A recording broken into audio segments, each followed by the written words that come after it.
Setelah Amerika Serikat resmi menyerang Iran, pertanyaan lanjutan muncul. Apa yang akan terjadi berikutnya? BBC melaporkan momen itu belum pernah terjadi sebelumnya dan menimbulkan kekhawatiran di ibu kota di seluruh dunia. Selama beberapa dekade, AS dan Iran sangat berhati-hati agar tak melewati garis merah berbahaya, yakni konfrontasi militer langsung. Satu demi satu Presiden AS menahan diri untuk tidak secara langsung menyerang Iran. Namun Donald Trump melewati batas ini dan melanggar semua aturan lama. Dalam operasi militer dengan sandi Midnight Hammer tersebut, AS fokus menyasar fasilitas nuklir Iran. Serangan ini melibatkan 125 pesawat militer AS, termasuk 7 jet pengebom B-2 Spirit. Lantas, apa yang akan terjadi selanjutnya? Apakah Iran akan membalas? Jika iya, balasan seperti apa yang akan mereka lakukan? Simak jawabannya dalam video berikut.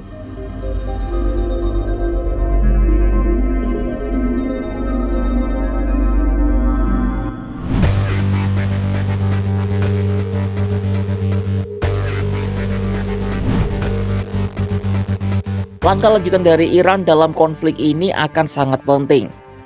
Pemimpin tertinggi mereka, Ayatollah Ali Khamenei, telah menghabiskan hampir 4 dekade dengan hati-hati memainkan permainan panjang melawan rival-rivalnya. Ia berhati-hati untuk melindungi aset terpentingnya, yakni Republik Islam. Jika pemimpin berusia 86 tahun itu berbuat terlalu sedikit, ia akan kehilangan muka.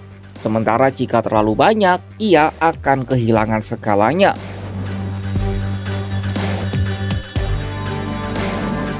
Namun Teheran berada pada situasi sulit untuk membalas serangan.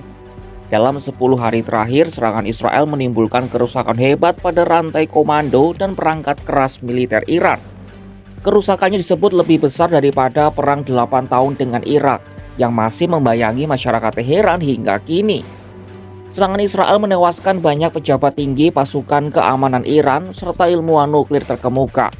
Masuknya AS dalam konflik semakin meningkatkan tekanan ke negara itu. Korps Garda Revolusi Islam atau IRGC dengan tegas memperingatkan akan adanya pembalasan terhadap AS yang akan membuat mereka mengalami penyesalan abadi. Namun di balik perang kata-kata yang tajam, terdapat perhitungan agar tindakan yang diambil tidak membawa malapetaka. Analis dari Middle East Council on Global Affairs, Hamid Reza Aziz, menjelaskan ini bukan perang yang diinginkan Iran. Meski demikian, Iran juga disebutnya perlu membalas untuk mempertahankan citra Iran sebagai negara kuat.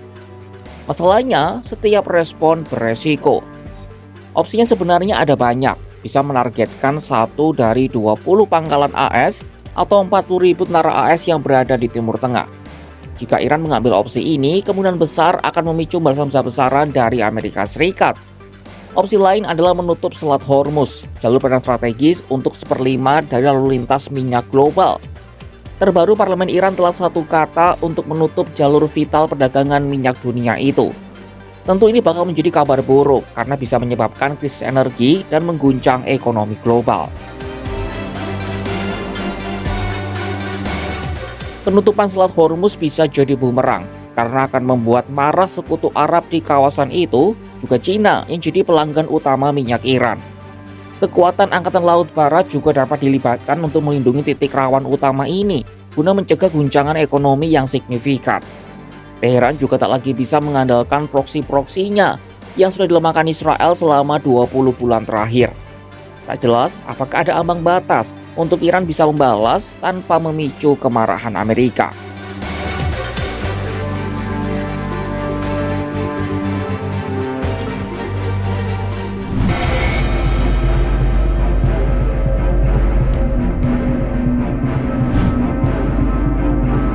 Usai menyerang fasilitas nuklir, Presiden Donald Trump mendesak Iran untuk mencapai perdamaian. Namun Teheran kini memandang jalur diplomatik AS sebagai bentuk penyerahan diri juga.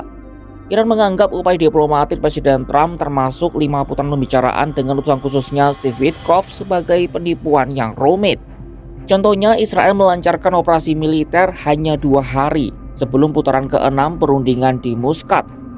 Sementara AS masuki perang 2 hari usai Trump mengatakan ingin memberi waktu 2 minggu untuk memberi kesempatan diplomasi. Dalam pidatonya di Turki pada Minggu 22 Juni 2025, Menteri Luar Negeri Iran Abbas Araghchi menegaskan pihaknya telah menutup pintu diplomasi imbas serangan tersebut. Of course, the door for diplomacy should be always keep open, but this is not the case right now. My country has been under attack, under aggression, and we have to respond based on our legitimate right of self-defense. And we will do that as long as needed and necessary. Araghchi lalu menyoroti serangan Israel dan AS yang melanggar piagam PBB serta peringatan dari Badan Tenaga Atom Internasional. Kedua lembaga itu sebelumnya memperingatkan fasilitas nuklir tidak boleh diserang, apapun konteks atau situasinya. Menlu Iran itu juga berencana bertemu dengan Presiden Rusia Vladimir Putin untuk menentukan posisi Iran berikutnya.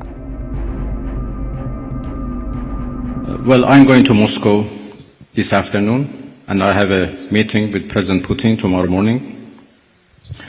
Russia is a friend of Iran,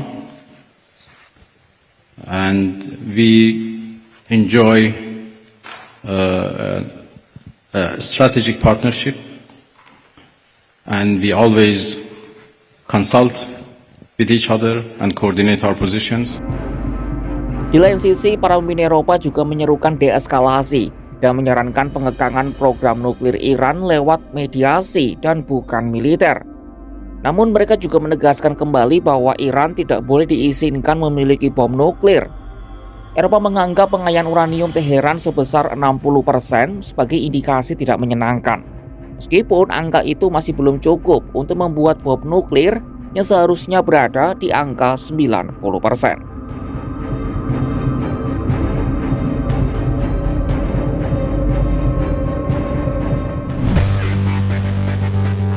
Amerika akhirnya melangkah masuk dan dunia menahan napas.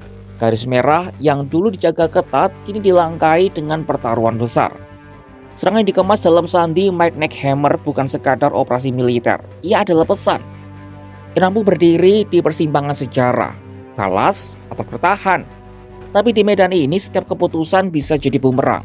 Diplomasi pun kini terkunci rapat, sementara genderang perang berdentum nyaring. Dunia sedang menonton, tapi bukan seperti penonton bioskop, melainkan seperti seseorang yang tahu satu ledakan salah dan panggung ini bisa jadi pangkal dari kehancuran yang tak bisa diulang. Saksikan kabar lainnya hanya di kanal YouTube Kompas.com.